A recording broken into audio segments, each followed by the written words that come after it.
നമ്മൾ വെറുതെ ആണെങ്കിലും പലരും പറയുന്ന കേട്ടിട്ടുണ്ട്, അത് പറയാൻ അല്ലെങ്കിൽ അത് ചെയ്യാൻ നിനക്ക് എന്ത് യോഗ്യതയുണ്ട്, അല്ലേ?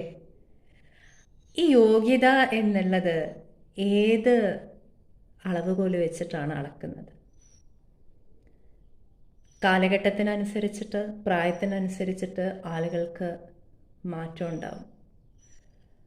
എല്ലാവരെയും എല്ലായ്പ്പോഴും ഒരുപോലെ കാണുന്ന ഒരു കണ്ണാണ് കാണുന്നവർക്കുള്ളത്. യോഗ്യത അളക്കുന്നതും അത് വെച്ചു മാത്രം. എല്ലാവരും അവരവരുടെ ജീവിതമാണ് ജീവിക്കുന്നത്.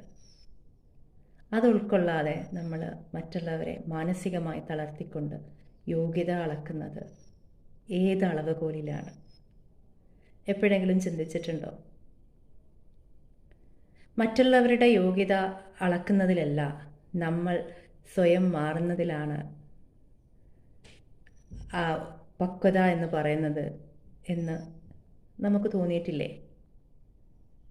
ഞാൻ എന്താ ഇങ്ങനെ എന്ന് ചോദിക്കുന്നതിന് പകരം നീ എന്താ ഇങ്ങനെ എന്നാണ് നമ്മളെപ്പോഴും ചോദിക്കാറ്. അല്ലെങ്കിൽ നിങ്ങളെന്താ ഇങ്ങനെ എന്നാണ് നമ്മളെപ്പോഴും ചോദിക്കാറ്. അപ്പോൾ മാറ്റം നമ്മളിലാണ് വേണ്ടത്. പക്ഷേ നമ്മൾ പ്രതീക്ഷിക്കുന്നത് മറ്റുള്ളവരിലാണെന്ന് മാത്രം. അതുകൊണ്ട് തന്നെ നമ്മളെപ്പോഴും മറ്റുള്ളവരുടെ യോഗ്യത അളക്കാൻ ശ്രമിച്ചുകൊണ്ടേയിരിക്കും. ഇങ്ങനെ തോന്നിയിട്ടുണ്ടോ നിങ്ങൾക്ക് ആർക്കെങ്കിലും? ഉണ്ടെങ്കിൽ പറയണേ.